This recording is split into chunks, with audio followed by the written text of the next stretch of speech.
మనము కూడా ఆత్మీయ ప్రయాణం చేసే విషయంలో మన జీవిత అంతం వరకు, ఎంతవరకు అమ్మా? జీవిత అంతం వరకు అంటే చనిపోయేంత వరకు శోధనలు సమస్యలు వస్తాయా రావా? చెప్పండి. దేవుడిని నమ్ముకున్నాం కదా, వస్తాయా రావా? కాదు, దేవుడిని నమ్ముకున్నాం, మాకు శోధనలే రావు, మాకు సమస్యలే రావు, మేము ఎప్పుడు తెల్లని మల్లెపూలాగే ఉంటామంటారా? తెల్లని మల్లెపూలా ఉండాలి, పరిశుద్ధంగా జీవించాలి, అది వాస్తవం. కానీ శోధనలు సమస్యలు వస్తాయి. నువ్వు దేవుడిని నమ్ముకున్నప్పటికీ నీకు అనేకమైన శోధనలు వస్తాయి. కానీ మనం చేయాల్సింది ఏంటంటే సనగకూడదు. ఏం చేయకూడదు? అది సనగకూడదు, దేవునికి వ్యతిరేకంగా తిరుగుబాటు చేయకూడదు. ఇలా చేస్తే వాళ్ళు ఏమయ్యారయ్యా అంటే, చూడండి, యోహాను సువార్త క్షమించండి, కొరింథీ రాసిన మొదటి పత్రిక 10:9 చదువుకున్నాం. అక్కడ రాయబడి ఉంది,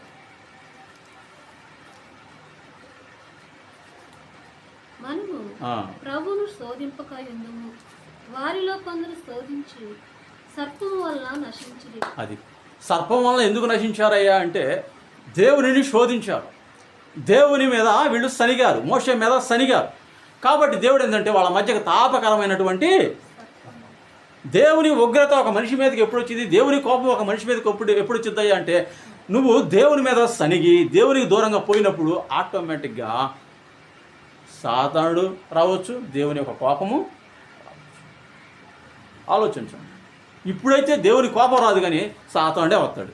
ఒకప్పుడు దేవుని కోపం ఉగ్రత మండేది సారికి. కానీ ఇప్పుడు దేవుని యొక్క కృపలో రక్షించబడ్డాము, దేవుని కృప ఇప్పుడు ఏలుబడి చేస్తుంది. కృప అంటే జాలి మాత్రమే ఉంటుంది ఇప్పుడు. కానీ దేవుని యొద్దకు రాకపోతే ఆయన రాలేదని శిక్షించడు, కానీ సాతానుగాడు ఊరుకోడు. అది గుర్తుపెట్టుకొని ఇంకా నిన్ను వ్యసనాలకు లోనయ్యేలా చేసి దేవునికి దూరం చేస్తాడు. చిన్న కుమారుడు వెళ్తానంటే తండ్రి అతన్ని కొట్టి సంఖ్యలు వేసి గదిలో బంధించాడండి. అమ్మా ఏం చేశాడు? యేసుప్రభు చెప్పిన ఉపమానం, చిన్న కుమారుడు వెళ్తున్నాడు అండి, నువ్వు నాకు వద్దు, ఇంట్లో నేను ఉండను, నాకు రావాల్సి నాకు ఇచ్చేసాయి, నేను వెళ్తాను అని తండ్రితో అన్నప్పుడు, వీడికి ఏం తెలియదులే, అసలు వీడిని వదిలేస్తే అట్ట అని తండ్రి సంఖ్యలు వేసి భయంకరంగా కొట్టి గదిలో బంధించాడా? నువ్వు మందిరానికి రాకపోతే ఆయన నేనేం చేయడు, దేవునికి దర్శనం పగిపోతే ఆయన నేనేం చేయడు. ఏమండి, దేవునికి దూరంగా ఉంటే ఆయన నేనేం చేయడు, దేవుడేం చేయడు. కానీ నీ విరోధి ఊరుకో. ఎవరిని మురుగుదామా అని గర్జించు సింహం వల్ల వాడేం చేస్తున్నాడు? సాతానుగాడు తిరుగుతూ ఉన్నాడు. ఒక దయ్యం పోయింది, ఏదో దేవుని కృపను బట్టి, అయ్యా ఈ రోగం పోతే నేను మా మందిరానికి వస్తానయ్యా, అయ్యా నన్ను కాపాడండి, మూలుగుతా వచ్చావు. మొదట వచ్చి నిన్ను బట్టి పాస్టర్ ఉపవాసం ఉండు, ఎట్ట సంగతి ఏదో ప్రార్థన చేసేవాడు, ఏదో కొంచెం బాగుపడి నువ్వు కొన్నాళ్ళకి మళ్ళీ నెల తర్వాత అంతా బాగా ఏం పర్లేదు అని మళ్ళీ మందిరం చిన్నగా మాడుకొని మరలా వ్యసనాలకు లోనయ్యి మరలా తాగుతూ ఉంటే ఈసారి ఏంది మళ్ళీ అయ్యా బుద్ధి గడ్డి తిని ఏదో అయ్యా మరి వెనకపోయానా ఇప్పుడు ఎక్కనకన్నయ్యా వస్తానయ్యా ఆ పాస్టర్ ప్రార్థన చేస్తాడు, దేవుడు ఆలకెత్తాడు తెలియదు. ఒకసారి పరలోక రాజ్య మహిమ వచ్చి వాడు వెనుదిరిగిన ఎడల అతని యందు దేవునికి ఏమాత్రం సంతోషం ఉండదని పౌలుపుత్రుడు. ఒకసారి పరలోక రాజ్య మహిమను రుచి చూసావు, బాప్తిని తీసుకున్నావు, మౌరు మనసుకొని బాప్తిని తీసుకున్నావు, మందిరానికి వచ్చావు, మంచి సాక్ష్యం కలిగి ఉన్నావు, కానీ మరలా వెనుదిరిగిపోయావు. ఈసారి మరలా వచ్చే దేవునికి నీ యందు సంతోషము ఉండకపోవచ్చు. అందుకనే మేడ మీద చేయి పెట్టి వెనుదిరిగి చూసుకోండి ఒక పాత్రుడు. వచ్చావు, దేవుని పని చేస్తానన్నావు, కాడ మీద చేయి పెట్టావు, మరలా వెనుదిరిగి చూసి వెళ్ళిపోయావు. అటువంటి వారు దేవునికి పాత్రులు కారంట. కాబట్టి జాగ్రత్తగా మనల్ని మనం కాపాడుకోవాలి. మన భక్తిని, మన ప్రార్థన జీవితం, వాక్య ధ్యానం మనల్ని మనం కాపాడుకోవాలి. ఇష్టానుసారంగా ఏదో వచ్చి వెళ్తున్నానంటే ఒకటి నువ్వు ఆలోచించు, దేవునికి నీ ఇష్టాలో కాదా? ఇష్టానుసారంగా చదువుకునే విద్య కాదు. నీ ఇష్టానుసారంగా పనికి వెళ్ళి నీ ఇష్టానుసారంగా పని చేస్తే అక్కడ యజమాని ఊరుకుంటాడా? కాదు. అదేవిధంగా ధనవంతుడితో అంటారు అబ్రహాం, ఏమంటాడు? నా కుమారుడా, నువ్వు బ్రతికున్న దినాల్లో నీకు ఇష్టమైన విధంగా నువ్వు బ్రతికేవయ్యా, జీవించావు, అందుకని పరలోకం. లాజరు అయితే అలా కాదు, మరణం వరకు దేవునికి నమ్మకంగా ఉన్నాడు, అందుకని విశ్రాంతి పొందుతున్నాడు. కాబట్టి జాగ్రత్త, నీ జ్ఞానం చొప్పున నీ ఇష్టం చొప్పున నువ్వు బ్రతికితే దానికి నువ్వే లెక్క చెప్పాలి.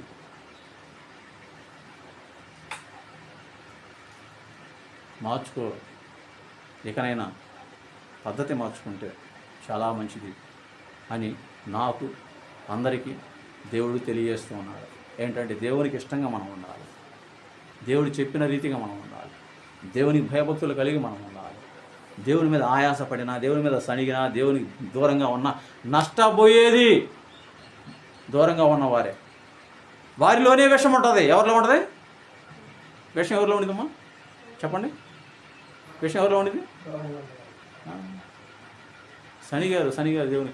ఏమయ్యా మేము అలిసిపోయాం, మమ్మల్ని అలిసి ఏదో చంపేయడానికి ఈ అరణ్యం తెచ్చింది మీరు అని దేవుడి మీద శనిగారంట, దేవుని శోధించారంట, మోషే మీద శనిగారంట.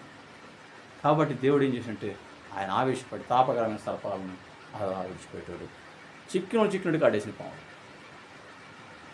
అప్పుడు మోషే చూడలేక, సేవకులైనా అంతే, సేవకులైనా అయ్యా ఆ బిడ్డ ఏదో తప్పిపోయిందయ్యా క్షమించాయి, మా పని అదే అంతే, మాకు వేరే పని ఏం లేదు, మీ గురించి ప్రార్థన చేయడమే మా పని. నమ్మితే సొమ్ము, నమ్మకపోతే దుమ్ము. నమ్మితే సొమ్మే, మా పాస్టర్ మా కొరకు ప్రార్థన నమ్మేవా, ఆ ప్రార్థన నీకు ఫలితంగా ఉంటుంది మేము చేసిన. మా పాస్టర్ గారా బహు చేయబోయేళ్ళే ఆయన చేసి మా కోసం ఎంతమంది చేయరు అంటారా? ఎవడి గొర్రె వారికి ముద్దు. ఏమ్మా ఎవరి గొర్రె ఎవడి పిల్లడు వాడికి ముద్దు అండి. మూత వంకరన్నా, కన్ను వంకరన్నా, కాలు వంకరన్నా, నీ పిల్లడు నీకు ముద్దు, అవునా కాదా? అంత చక్కగా ఉన్నాడు, పక్కన పిల్లలు ముద్దు పెట్టుకుంటాను, నీ పిల్లలు వదిలేసి. అంతే, నా పిల్లలు నాకు ముద్దు, పోరాడతాం సన్నిధిలో. ఇంకా ఈ సంఘ బిడ్డలు చాలా అదృష్టవంతులని చెప్పాలి నేను. ఎందుకో ఎనీ టైం కాకన తోటలోనే ఉంటాను, ఎనీ టైం ఏం చేసేది అదే ప్రార్థన తోటలో. కాబట్టి ఇది ఏమైనా లేదని విన్నారా? సిలువ వైపు మోషేను గౌరవించి దేవుని ప్రేమించేవాడు చక్కగా ఉన్నారు. మోషే నువ్వు నా అసలాన్నోడు పోయారు. మోషే మీద తిరుగుబాటు చేసిన పాముకాడికి గురయ్యారు.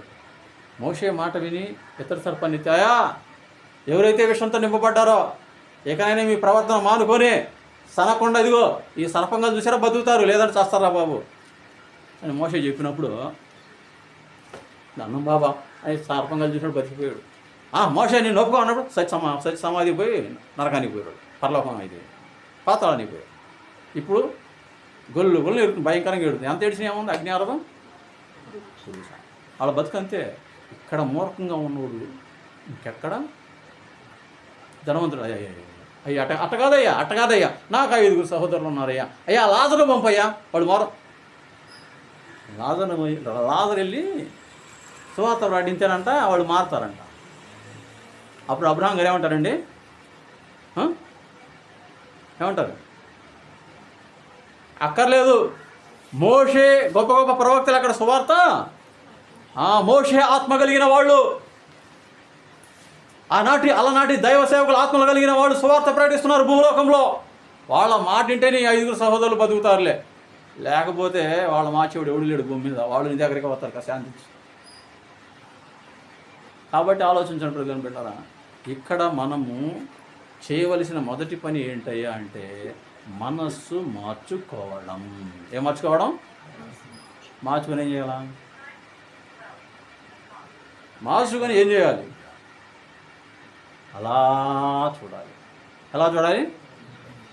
సిలువలో ఉన్న ప్రభు అయిన క్రీస్తు వైపు చూస్తూ మన ప్రయాణం విశ్వాసమునకు కర్తయు దానిని కొనసాగించువాడని యేసు వైపు చూచుచు మనము పరుగుతున్నాం.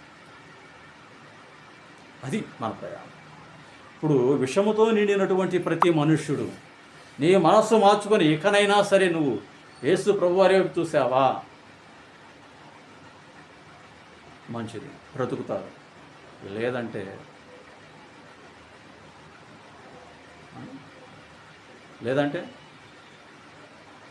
ఏమై చెప్పండి? లేదంటే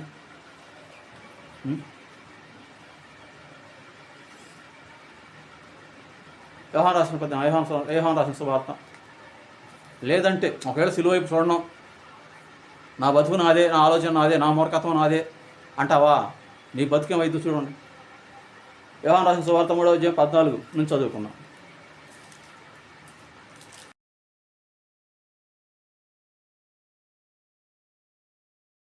సర్పము ఎలాగూ ఎత్తును అలాగే విశ్వసించి వాడును నశింపక ఆయన ద్వారా నిత్య జీవం పొందినట్లు మనిషి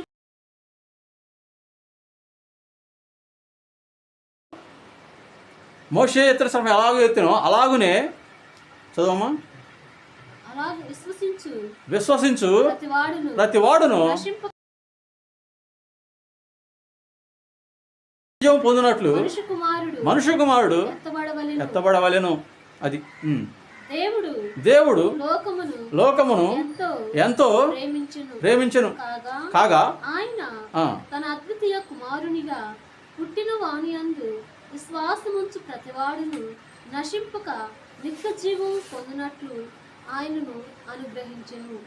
లోకము తన కుమారుని ద్వారా రక్షణ పొందుటకే గాని లోకమునకు తీర్పు తీర్చుటకు దేవుడు ఆయనను లోకములోనికి పంపలేదు. ఆయన యందు విశ్వాసముంచు తీర్పు తీర్చబడదు. విశ్వసింపని వాడు దేవుని అద్వితీయ కుమారుని నామమందు విశ్వాసముంచలేదు గనుక వానికి ఇంతకు మునిపే తీర్పు తీర్చబడెను. ఆ తీర్పు ఇదే. కాబట్టి యేసు ప్రభువునందు విశ్వాసం ఉంచిన వానికేమో తీర్పు లేదు, కానీ విశ్వాసం ఉంచని వారికి ప్రజలు బిడ్డరా ఒకటే, నాశనము తప్పదు. కుమారుని విశ్వాసం ఉంచిన వారికి ఏంది?